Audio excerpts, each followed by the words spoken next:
What are you holding? My brand new guide to researching Oklahoma land. Well, what's in it?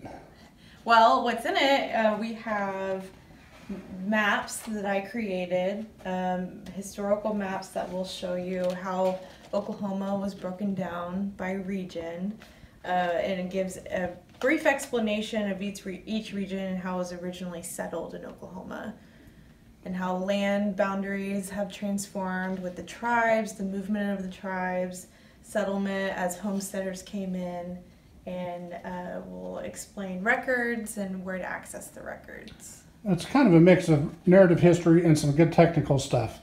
How to read a legal description. Yes. Right there. Yes, right, actually, right there. Some people won't know that they need to know that until they're well into their project. Right, yes. Who's it for? Who's this publication for?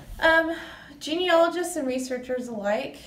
We get tons of calls about researching land, which is kind of what prompted this guide for me to write this. And as a historian, I decided to give a little more background information about each region, because each region has its own rules, basically. Whether it was a land allotment with the tribes or homestead, you know, the land run, the infamous land runs that everyone around the world knows Oklahoma for. I try to go into detail and explain that whole process and how that happened. And the lotteries, which no one knows about, that's not true, but the lotteries don't get the attention that the runs and the rushes do. You've got a little bit about those in there as well. Yes, the land lotteries, that whole process, how they applied, how they found out they got the land, if it was announced in the newspaper, the steps that they needed to do after that. You know, they still had to go to the land office just like anyone else in the land run and actually register for that land and put their name down and claim that land.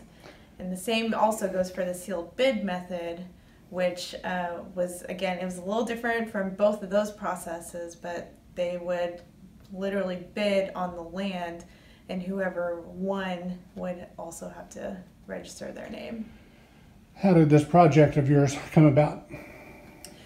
Well, I really like maps. I have a certificate in cartography, so I just thought, well, if I can just try to make it simple with enough information so people will be able to find with township and range, get to know that whole process and really outlay it, you know, and illustrate it the best way.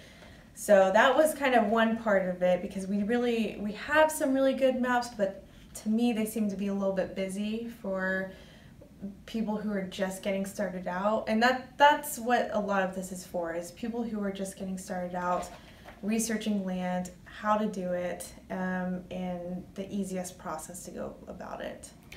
How do I get a copy and how much does it cost? So we sell these at the Oklahoma Historical Society Research Library right now for $15.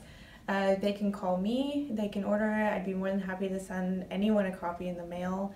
It will be an additional shipping charge, $5 with that, but you can easily get this book for $15, $20 if we ship it. What's your phone number? What's your email?